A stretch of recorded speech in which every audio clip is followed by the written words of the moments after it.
Adaptar o trabalho ao ser humano, evitando que ocorra o contrário.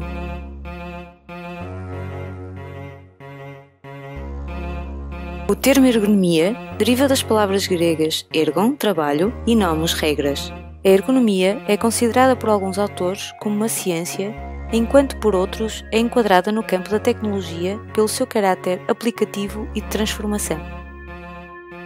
É a disciplina científica relacionada ao entendimento das interações entre seres humanos e outros elementos de um sistema, e também é a profissão que aplica teoria, princípios, dados e métodos com o fim de otimizar o bem-estar humano e o desempenho geral de um sistema. Ou seja, a ergonomia estuda contextos de trabalho, isto é, a tarefa tem de ser adaptada ao utilizador. A ergonomia nasceu na era paleolítica, assim que o homem criou o seu primeiro utensílio de sobrevivência.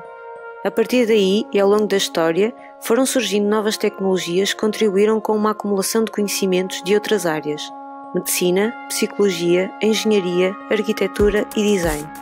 No século XIX, Frederick Winslow Taylor lançou o seu livro Administração Científica, com uma abordagem que procurava a maneira mais adequada de executar um trabalho, mediante o aumento e redução do tamanho e peso de uma pá de carvão até que a melhor relação fosse alcançada.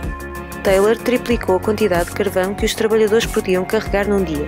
No início dos anos 1900, Frank Bunker Gilbreth e a sua esposa Lillian expandiram os métodos de Taylor para desenvolver estudos de tempos e movimentos, o que ajudou a melhorar a eficiência, eliminando passos e ações desnecessárias. Nasceu então um objetivo comum: o conforto.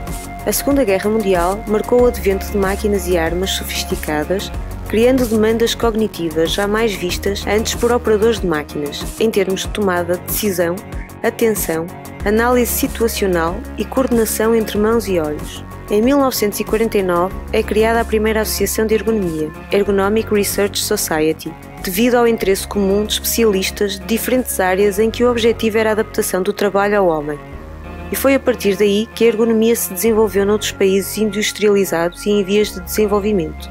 Nas décadas seguintes à guerra, e até hoje, a ergonomia continua a desenvolver-se e a diversificar-se. A era da informação chegou ao campo da interação homem-computador.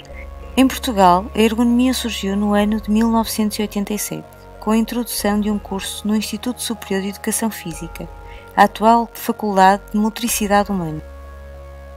A ergonomia é constituída por diversas disciplinas: psicologia, fisiologia, psicofisiologia, sociologia, psicossociologia, engenharia, medicina do trabalho.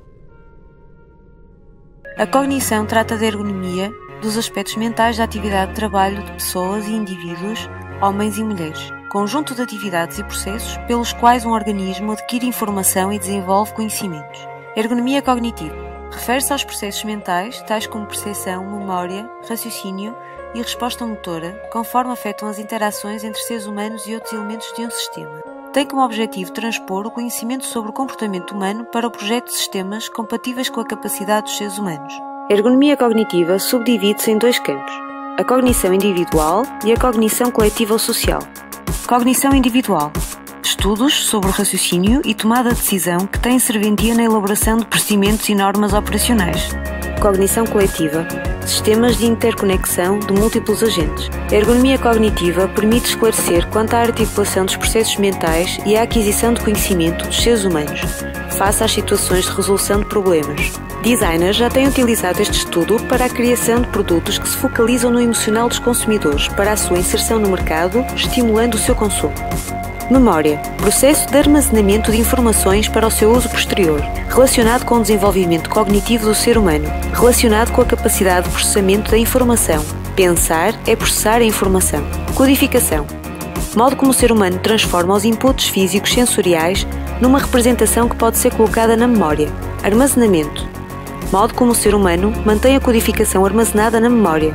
Recuperação: modo como o ser humano acede às informações armazenadas na memória. Tipos de memória: sensorial, curto prazo, longo prazo, memória declarativa. Dentro da declarativa temos a autobiográfica e a associativa. Episódica, semântica, procedimental. Percepção é a função cerebral que atribui significado a estímulos sensoriais, a partir do histórico de vivências passadas. Os processos perceptivos são inconscientes. A percepção é direta ou indireta. A percepção é discriminativa e constante ou altamente condicionada. Através da percepção, o indivíduo organiza e interpreta as suas impressões sensoriais para atribuir significado ao seu meio. Consiste na aquisição, interpretação, seleção e organização das informações obtidas pelos sentidos. A percepção envolve também os processos mentais, a memória e outros aspectos que podem influenciar na interpretação dos dados percebidos. Tipos de percepção visual: percepção de formas, percepção de relações espaciais com profundidade, percepção de cores, percepção de intensidade luminosa, percepção de movimentos. Eye tracking refere-se a um conjunto de tecnologias que permite acompanhar e registar o olhar de uma pessoa a quando da visualização de um conteúdo mostrado no ecrã de um computador, sobretudo a sequência de movimentos correspondentes às suas fixações visuais, percurso visual, a respectiva ordem e duração, tempo de fixação. Eye tracking é um método de pesquisa nos seguintes campos de estudo: cognição visual, emoção, línguas, computação afetiva, software de assistência, realidade virtual, interação humano-computador, usabilidade, marketing, publicidade e muitos outros domínios científicos. O que é detectado? Direção e ponto de focagem do olhar, detecção da presença do olhar, posição do olhar em tempo real, proximidade da córnea.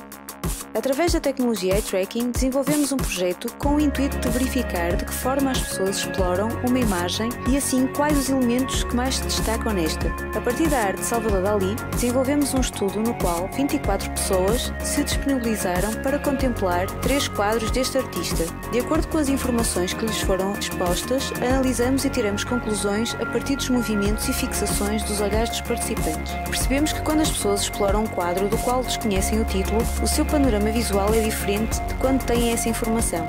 Sem o conhecimento do título do quadro, este nem sempre é perfeitamente compreendido e explorado. Caso saibamos o título, é mais provável encontrar o que procuramos, ou seja, o propósito da obra. De qualquer forma, a contemplação dos quadros decorre de forma semelhante. O canto superior esquerdo e o centro da imagem são os primeiros locais nos quais há fixações do olhar.